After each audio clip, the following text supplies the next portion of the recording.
if you don't include an ask, and this is something that I read yesterday that hit me like a rock, because I'm putting out a lot of content, but I'm not like moving them to the next step, right?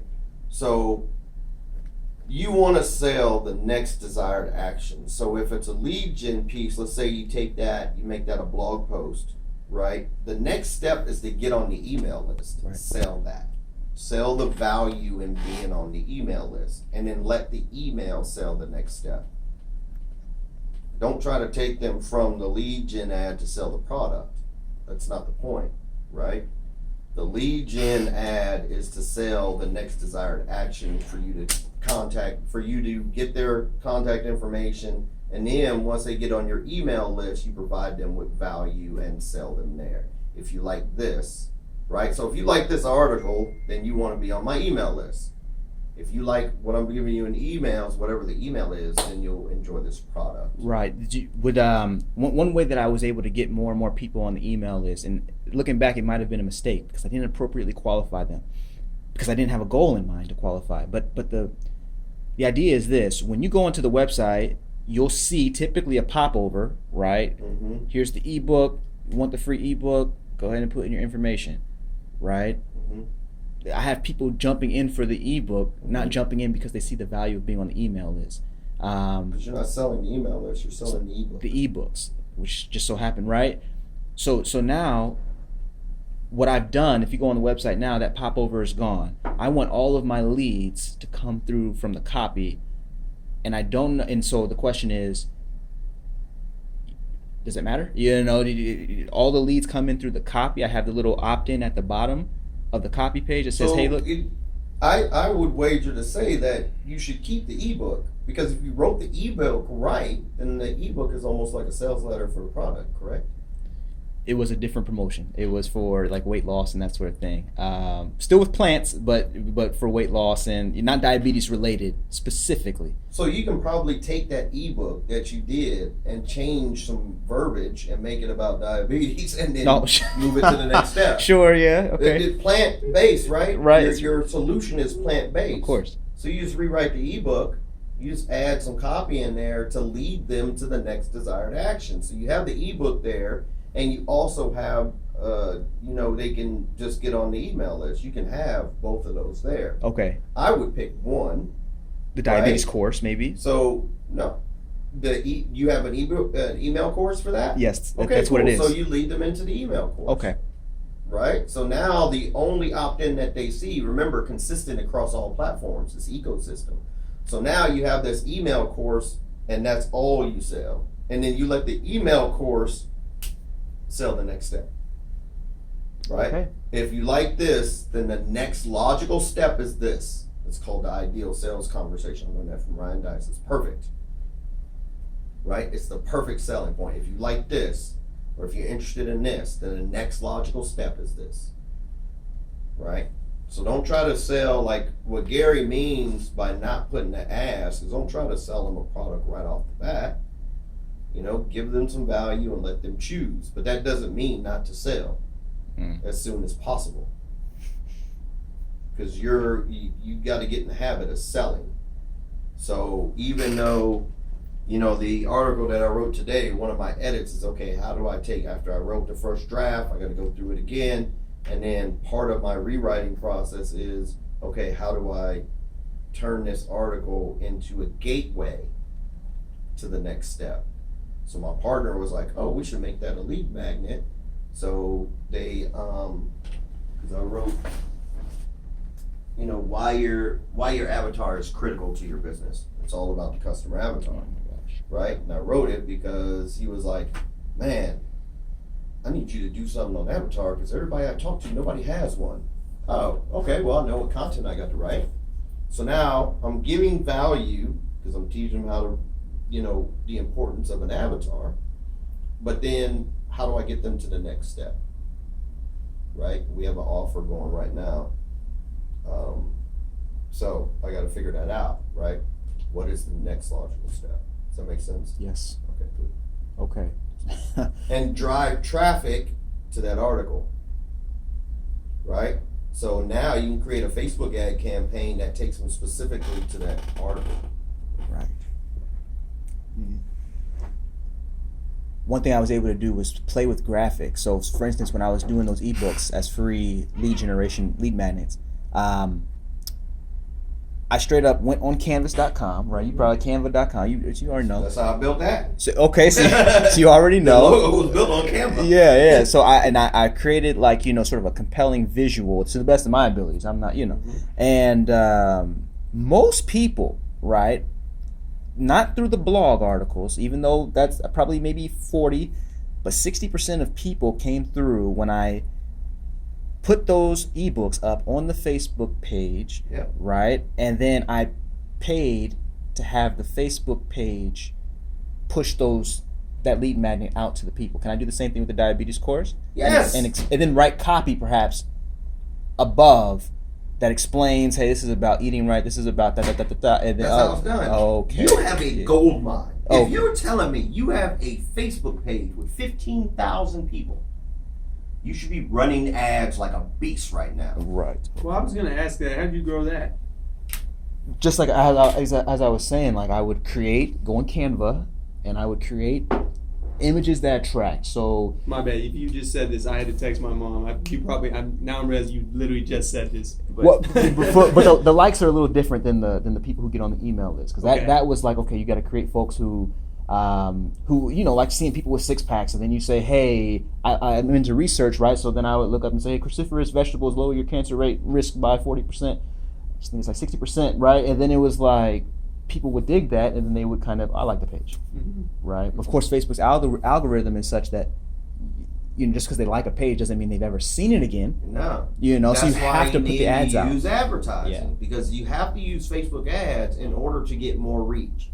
That's Facebook's game. Now, if you're using Facebook ads to drive people to content, you're not only going to get this, you'll get a tangible metric on how much people like your content, but you'll also be able to drive traffic to the website. So if you have the blog on the website, and you can retarget them, right? So you can see people, you put a pixel on the page, and now you retarget them with another ad. So let's say you wrote an article. Yeah. And that article drove them to the blog page, right? You put a retargeting pixel, create a custom audience on people who went to that page. Those are the people that you put the ads to for the ebook or the email course. Oh, okay. They've already said they're interested. Right. So Facebook's going to give you love because you're sending ads to people who already took an action with your business. Facebook penalizes you if you put ads in front of people who don't know you. Cold traffic. Right? But if you have traffic, right, so you have 15,000 people. Spend some money sending them some ads to get them the new content. And then let the content do the conversion piece. But if they don't do the conversion piece, use Facebook advertising to remind them. Right? So let's say you have the blog is about what? You wrote the lead gen piece was... So it's like 21 lessons doctors didn't tell you about diabetes, reversing diabetes. Cool. So they go there, but they don't take the next step. So now there's a retargeting ad that says people who hit this page but didn't hit the next page, which would most likely probably be the landing page or the thank you page if you just have a button that has a pop-up. But if you have a page, a landing page, right, so they click that button, they go to a landing page. Custom audience says the people that hit the lead generation ad page but didn't hit the landing page, they get a retargeting ad that basically says, that could say, do you have any questions about the 21 things? Same graphic, same basic copy, but it's just reminding them to go take that action, right? You can play with it, but basically your retargeting is to get them to take that next desired action, right? They also represent them with the course. Represent them with the course, right? So a good retargeting ad for that would be your course is reserved. Right? A spot in your email course is reserved. So your spot is reserved for the email. Ah, word. I reserved you a spot. Yeah. Yes. Reserved you a spot for your free email course. All you had to do is click here and opt in, and boom, you get it. That's how to do it. Oh man, that retargeting game. I keep hearing about it, and I like them pixels. It's kind of. I'm hoping nobody catches on because it sounds a lot more complicated than what it is, so it always gives me an angle. Because when I explain it, isn't it simple now? Yeah. Yeah, simple. So, yeah, Okay. that's the thing. Okay. So sell. Have the PS. If it's going to sell anything, it needs to sell the next step, not sell the next product. step. I'm still trying to get to that quote. I'm like, I gotta get my $1,000. You know, but No, you don't. You're not gonna get anyone to buy $1,000 on first contact. It's not gonna be. You're gonna get to that. That $1,000 is gonna probably take you 3 to 5 steps for each person. Right? touch them 3 times. You got to touch them 3 to 5 times. So you got to build your system that facilitates that. Right? How much is the product that you're selling? Mm-hmm. It's $12. $12. Yep. All right, cool. You're looking at about 3 to 4 steps for a $12 product. I'm writing copy right now for a $19 product. The copy is 43 pages long. Yeah. Like, don't underestimate the challenge that's ahead. You are literally trying to get people who aren't having this conversation with you to take money out of their wallet and give it to you. Right. Right? Yes. So let's not underestimate the task here. Right. It's going to take you about 3 to 4 steps. And those 3 to 4 steps need to be calculated and consistent across the board. Need to take them from, hey, this is interesting. Oh, I should pay attention to this. Oh, I didn't know that. I believe this. Oh, now I believe this. Okay, well, let me get this to solve my problem. That's multiple. This is, like you say, it's not just one thing at a time. I need to take these copied lead, these lead magnets, these like the 21 lessons thing. I need to do that again. Right now, it's 32 lessons that your mom It's never not told you, or necessarily whatever. 32 lessons. It may be a different angle. But I'm saying different content pieces. Yes. that So you want different content pieces built around the. So I look at it as you want different. You need to have different pathways to the same result, right? And those pathways are more like angles. You need different angles. So if I have, let's say, your core lead magnet is the email sequence, right? correct. Okay, so there's the email sequence. The email sequence takes them to the product, right? Correct. Cool. And the product is $12. How many emails do they get? It's 7 for the 7 for the course. And all 7 emails are going to lead them to the product, right? Only the 7th email. Only the 7. Well, That's the fine. sixth That's and fine. seventh, Let's yeah. say the end goal of the email, the autoresponder, is the $12 product. Yes. Cool. That, as long as the copy is on, you're going to make that sell all day. Okay. Once they get past the barrier. And I call this the barrier of trust. Once they get past the barrier of trust and they get in the email, now it's just a copy issue, really, right? Your copy just has to speak to them, right? It has to speak to their pains, their desires, their wants. That's a copy. Now, well, the biggest challenge is actually getting them to get to the email course, right? So you need different angles. 1, 2, 3, 4. Right? So I have 4 angles. So one is the 21 things, right? Mm-hmm. So you said, what was it? What was the headline? It's something like 21 lessons your doctor never told you about. Okay, 21 lessons your doctor never told you about. So here is, it may be, this angle may be mission driven. Right? Right. My mission is, this one may be war on. Right? War on diabetes in the black community. Right. Right? This one may be a case study. And I have that. Yes. Right? So now I have 4 angles. I drive traffic to each 4. Because somebody may look at the 21 things and go, oh, that's great. Somebody may look at your mission and go, oh, he's dedicated.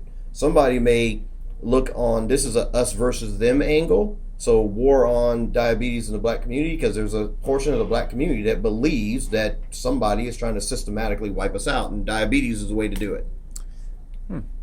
You got to play on these angles. Right? That's what the news does. Right? Look at the campaign with Trump and Hillary. Right? You see these different angles, and then one is a case study. Like, how does this actually work? Right? One could be 7 foods. Yes. Right? Look at Men's Health or Cosmopolitan. They use a lot of specific numbers. That's another angle.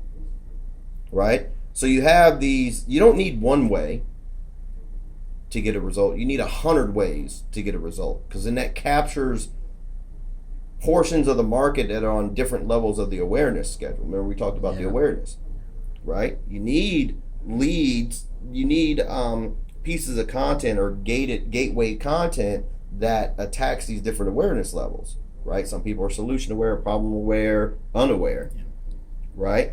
Story leads, secret leads, right? 3 hidden killers in your food.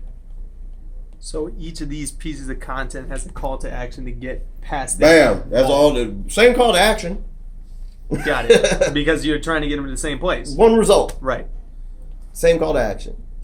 Okay, so now here's this is a very subtle question, but typically, right, if you go on the site right now, there are several blog articles up, and they did their purpose. They fulfilled their purpose in getting people onto, right, the email list.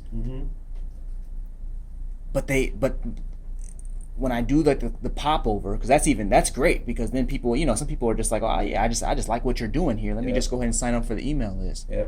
Now, this isn't an issue that affects me necessarily, but it might affect my mom or my dad or whatever.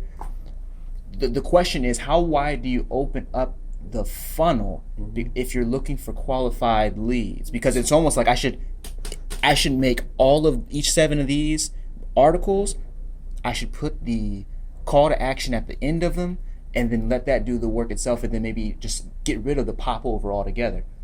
You could, or the popover can be just as specific, right? So you can make the power of copy is you can actually craft who you want, right? So you can make it as specific as you want. If you're serious about dealing with this problem, enter your email in here for a special 7-day course. Boom, that's copy. So what does that tell me? I'm serious about the problem, I'm going to get on the email list. If I'm not serious about the problem, I'm not going to get on the email list. See, we overcomplicate things. It's okay, so make it specific. Make it specific. If you want to reverse diabetes and need a meal plan to do it, why don't you get on the email list? I'll tell you about it. Exactly.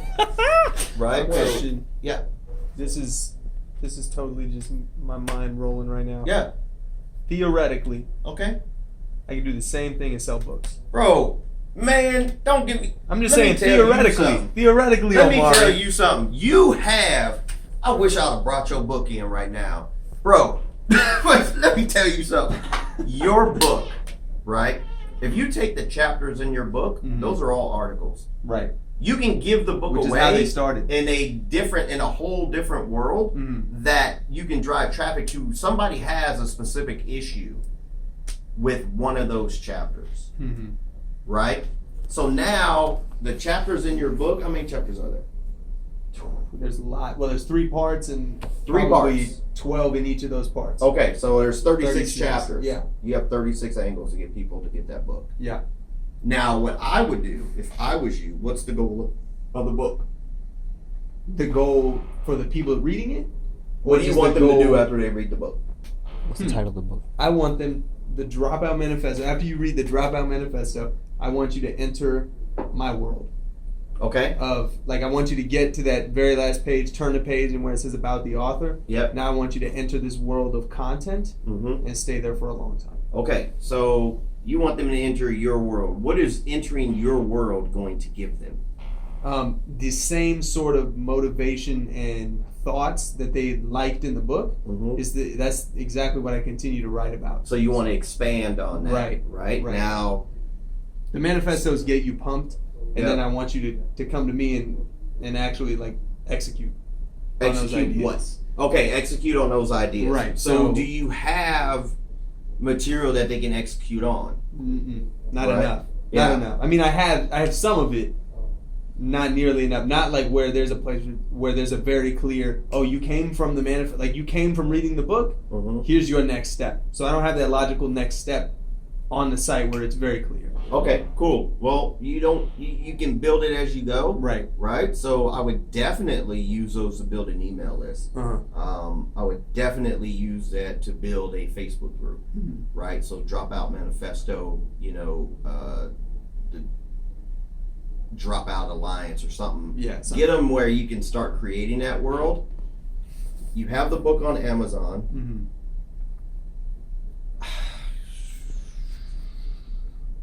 I would almost run a free plus shipping offer on that book. Mm-hmm.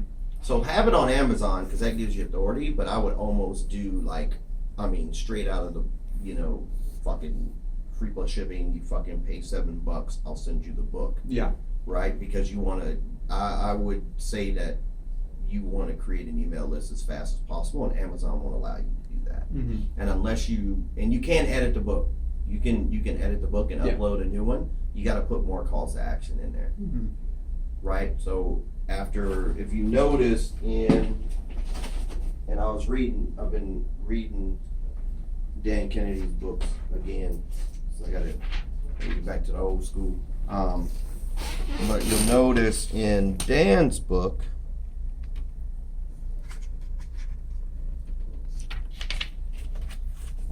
he has this, this is not the end, it's a toolkit, bam, call to action.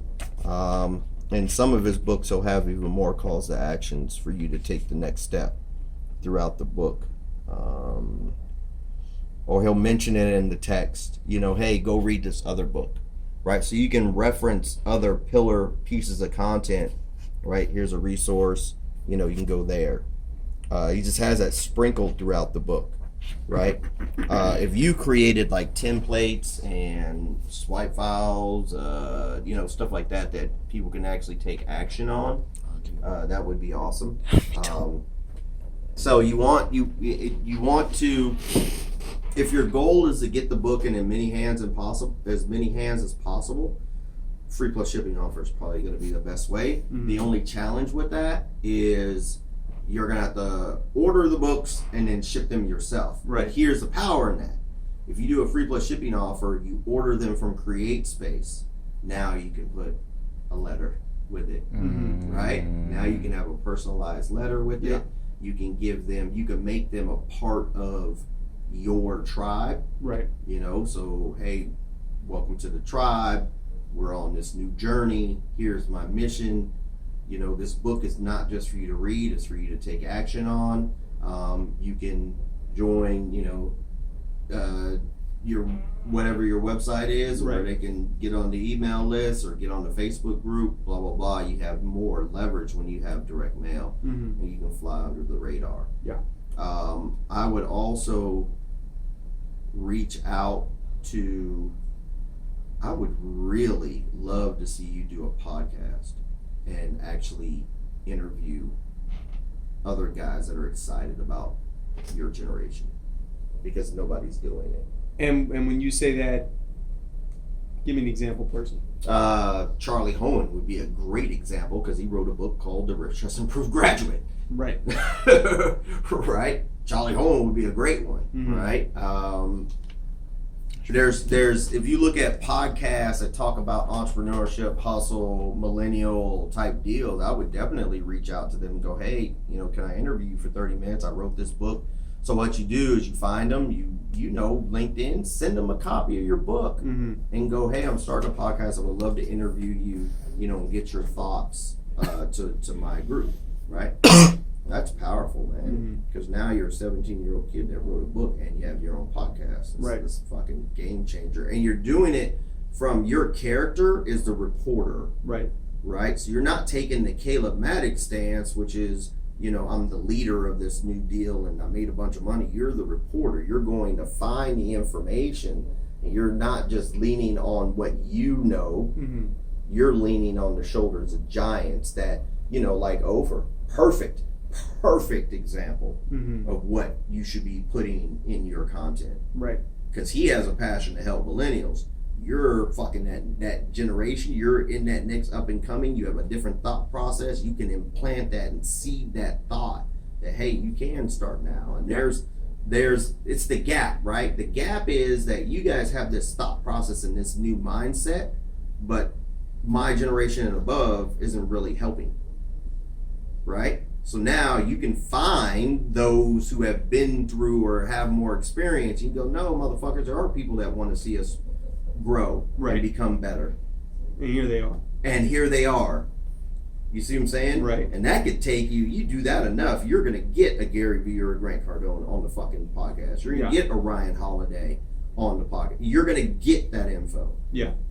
Right? And by you becoming the reporter, you will become the authority. So if you watch what my good friend Jamie Masters did with Eventual Millionaire, she was in IT, she got into she's like a mentor to a lot of the top podcasters that we know today, just nobody knows. She's the one that got them started. Your John Lee Dumas's, your Pat Flynn. She was like one of their key people that was like, hey, well, what's the thing about Jamie? Jamie created a podcast to where she would only interview people who had a net worth of $1 million. She called the podcast The Eventual Millionaire. They were already millionaires? They were already millionaires, but the podcast was for eventual millionaires. Why? Because she wanted to be a millionaire. So when I started in this game, Jamie Masters, hers were the first podcast I was listening to. And I was like, oh, well, here it is. Jamie wanted to be a millionaire. I want to be a millionaire. She brought all these millionaires to me, and they're just spilling the beans. Right? Right. So you have the opportunity to do that with that book.